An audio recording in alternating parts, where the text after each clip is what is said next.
Well, hello then, I do hope you're all well. Well, our bumbling cockwomble, our self-entitled Etonian prick, Alexander Boris Johnson, is back in sync with the swivel-eyed loony Tory backbenchers on COVID-19, isn't he? After a few rocky months where the Prime Minister and his MPs were decidedly at odds. The decision to hold off on any further curbs until January at the earliest has been welcomed by the hospitality industry, keen for a profitable New Year's Eve, and also by senior Conservatives involved in the Commons rebellion on Plan B before Christmas. Conclusive proof our Wurzel Churchill is certainly no Winston Churchill, is he? At the time where our bodger's future still looks uncertain, with a slew of bad poll results making things worse, Bodge will be relieved that he can go into 2022 on good terms with those who are wagging the dog, the loons that are running the party. Conclusive proof as to when it really comes to it, and I mean really comes to it, stand tall, do what is right, his arse falls out, and in the end he does what's best for himself. Typical Bodger. But when the going gets tough, Bodger goes missing and bottles it, doesn't he?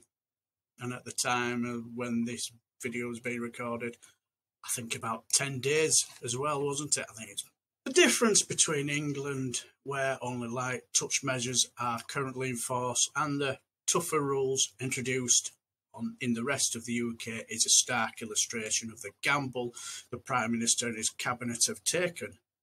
But the early signs are that the number of patients becoming seriously ill and requiring ventilation is still relatively low, and many of those in hospital who have COVID are actually being treated for other illnesses and just happen to have contracted coronavirus as well. If the situation remains stable and daily cases prove to have plateaued over Christmas, the Prime Minister's gamble will prove to have been a success. Sir John Curtis. No, not Sir Ron Vente. Even though I think our bodge would love Sir Ron Vente. No, Sir John Curtis recently said that the government has bet the farm on the boosters rollout being enough to hold back the Omicron tide, and predicted the Conservatives could recover in the polls if ministers are right. But Sir Patrick Vallance said in September that the key to controlling the virus is to go hard and go early. Now, did our bodge decide to listen to those who, know what they're talking about and listen to Patrick Vallance? No, of course not. He paid more attention to those absolute lunatics within his own party who got all snowflakery over a face mask earlier on this year, didn't they? Yes, our Hooray Henry has decided not to go early, meaning that any restrictions that are needed in January will have to be harder than they would otherwise have been, and probably in place for longer. The Prime Minister would again rely on helping hands from Labour to get new rules through the Commons. However, there may be a little get-out clause hidden in the Sage's most recent meeting. The scientists, experts, told ministers that any new measures would have to take effect before the Omicron wave hits the elderly, adding, interventions after this point will be too late to make a significant difference to the number of infections, hospitalisations, or deaths. That means that even if our bumbling cockwomble's gamble does fail and the death rate soars, he could keep backbenchers happy by keeping society open, pointing to Sage's advice as justification.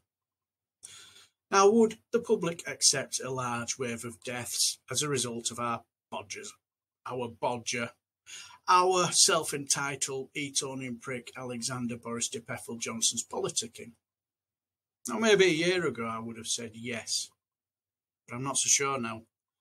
Them parties last Christmas have dealt a severe blow to his popularity now, and with the rising energy prices not too far away, as well as the future scandals that will no doubtly surface, especially with this absolute fuckwit load of charlatans, I'm not so sure Alexander Boris Johnson will get away with it this time.